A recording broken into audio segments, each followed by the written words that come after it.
You're standing at the open fridge scanning and you say it out loud. We're out of butter. It's on the second shelf at eye level. Your eyes sent the butter to your brain. Your brain threw it away. Christopher Chabris and Daniel Simons spent years proving how ordinary that is. Their book is called The Invisible Gorilla, and they eventually ran the experiment on doctors staring at a medical scan. What those doctors missed was not small. But the strangest part of this isn't what people fail to see. It's what happens when nobody believes they failed to see it. 1999 at Harvard. Simons and Chabris sit people in front of a short video and give them one job. Count the passes made by the players in white shirts. It's harder than it sounds. Two teams weave around each other. The ball moves fast, and you're holding a number in your head. About halfway through, a student in a gorilla suit walks into the middle of the shot, stops, faces the camera, thumps their chest, then strolls out the other side. 9 seconds, half the people counting never saw it. The easy explanation is that they were looking somewhere else. They weren't. The gorilla crosses the dead center of the frame, straight through the patch of screen everyone was staring at. It wasn't at the edge of their vision. It was in the middle of it. But the number isn't really the finding. The finding is what happened when the researchers played the tape again. People didn't laugh it off. They argued. Some were sure this was a different video, that the tape had been swapped on them. They would rather believe they'd been tricked than believe their own eyes had skipped 9 seconds of gorilla. Missing something is forgivable. Refusing to believe you missed it is the part that costs people. Because here's what happens if you ask in advance. Describe the whole setup to someone. The two teams, the counting, the gorilla. Then ask if they'd catch it. Almost nobody says no. Chabris and Simons commissioned a national survey to measure that belief directly. And 78% of people agreed that we generally notice unexpected things entering our field of view, even while we're concentrating on something else. 78%, 8 hands up in a room of 10, all certain. And in the experiment, half of them are wrong. So this isn't really a video about people failing to see a gorilla. It's about a sentence. 4 words most of us say without ever testing them. I would have noticed 2 illusions are stacked here, and the small one gets all the attention. The small one is that you see less than you think. The big one is that you have no idea how much less. Your confidence stays at full strength no matter how far your attention narrows. If that were only true of people watching a party trick on a screen, it would be a curiosity. So the researchers went looking for people who are professionally, expensively trained to look. In 2013, 3 scientists at a Harvard-affiliated lab in Boston, Trafton Drew, Melissa Vo, and Jeremy Wolfe, recruited 24 credentialed radiologists. The task was one these doctors had done thousands of times. Scroll through a chest CT, slice by slice, and find the lung nodules. Small, pale specks. That's the job. Careers are built on catching them. Into the final scan, the researchers pasted a picture of a gorilla. Not a subtle one. 48 times the size of an average nodule. Spend your career hunting for a matchbox and someone parks a fire truck in the frame. 20 of the 24 never saw it. 83%. And here's the part that turns this from funny to unsettling. The researchers were tracking the doctor's eyes. Most of the ones who missed the gorilla had looked directly at it. There's a record of it. The image landed on the retina, traveled up the optic nerve, and never reached the report. The lesson about expertise runs backwards from what you'd guess. These doctors weren't careless. They were good years of training, had built them a very fine filter. Nodule, not nodule. Nodule and a filter is defined by what it throws away.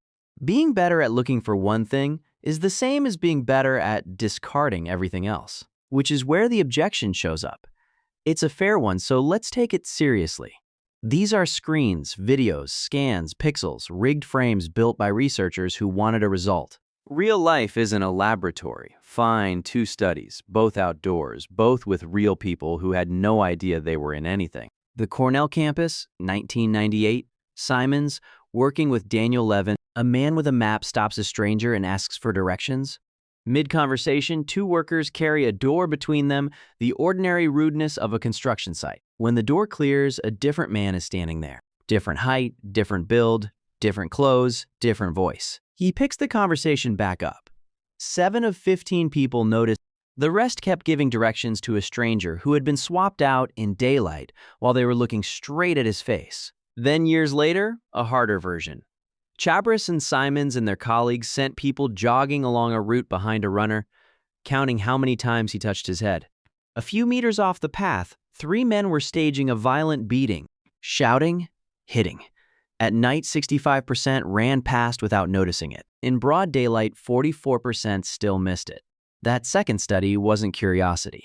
The researchers built it for a reason. A man had already gone to prison over this exact question.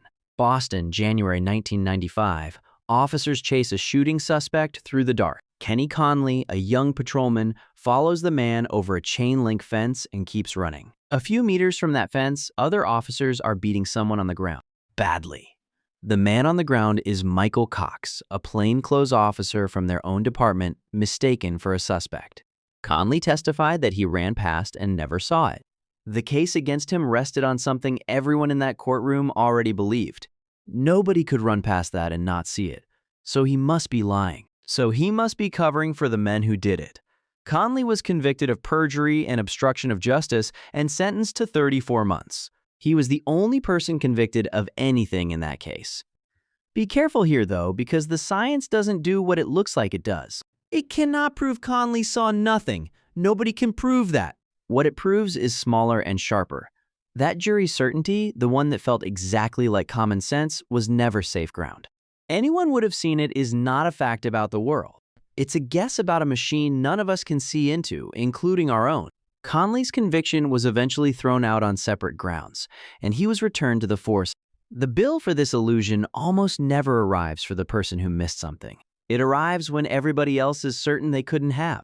So what do you do with a mind like that on an ordinary Tuesday morning? Start with the one place it's already killing people. 1997, the New England Journal of Medicine. Donald Rodelmeyer and Robert Tibshirani matched the phone records of 699 drivers against the moments they crashed.